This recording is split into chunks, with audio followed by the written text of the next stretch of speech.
Greetings. In viewer feedback I am often asked about my user experiences with the Solis tractor and its implements. First, the factors that influenced my choice of tractor. Power range around 20 to 40 horsepower, 4-wheel drive, power steering, a front loader, good price to quality ratio, a sturdy build, and preferably a new model with a factory warranty. I got the Solis 26 in March 2019. The primary use of the tractor is for property maintenance work. I also wanted to test how the Solis 26 handles different implements both in rough terrain and fieldwork. The front loader with Euro mounting is my most frequently used work equipment. It can be fitted with various Euro-compatible implements, such as buckets, snow blades, pallet forks, sack lifters, and many other work tools.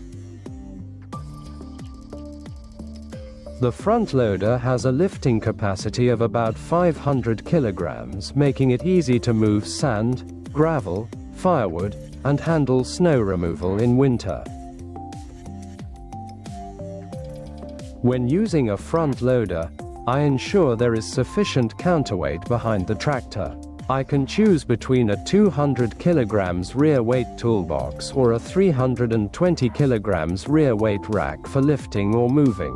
When moving a heavy load, I keep the loader as low as possible and the driving speed low, which maintains the controllability of the tractor. When driving in rough terrain, I pay special attention to selecting my route because the ground clearance is relatively low, and the tractor is narrow. On sloped terrain, it may tip over easily. The above-mentioned ground clearance and width can be affected by tire choices. The rear linkage on my Solis tractor has a lifting capacity of 600 kilograms, which is enough for my needs. Implements attached to rear linkages must have 3-point attachment point distances in accordance with the Cat 1 standard, as well as 22 mm diameter drawbar and 19 mm diameter push-arm pins. The dual-acting hydraulic output of 17, 8L and 180 bars is enough to operate the trailer's tipper and hydraulic push-arm. The log splitter that uses the tractor's hydraulics works, but is a bit slow-moving.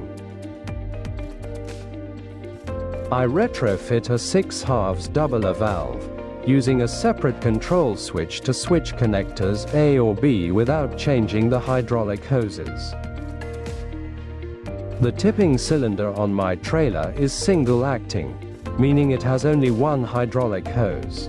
The tipping is operated via a 3-way valve.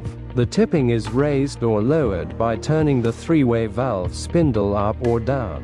The tractor did not come with a hydraulic return line as standard, but I solved this by adding a return fitting to the hydraulic oil filler cap.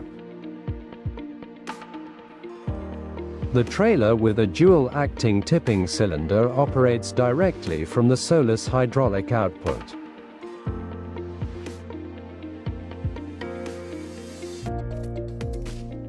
The power takeoff (PTO) shaft is located at the rear of the tractor.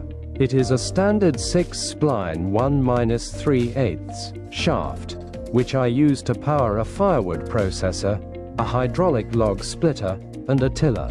The PTO can be selected either at 540 RPM at an engine speed of 2,565 RPM, or in selector position 540E, economy mode, at an engine speed of 2,083 RPM.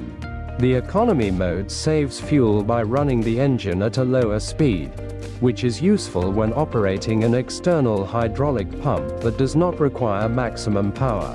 When using the tiller, I keep the PTO speed within the recommended range and drive at a low speed to ensure proper soil cultivation.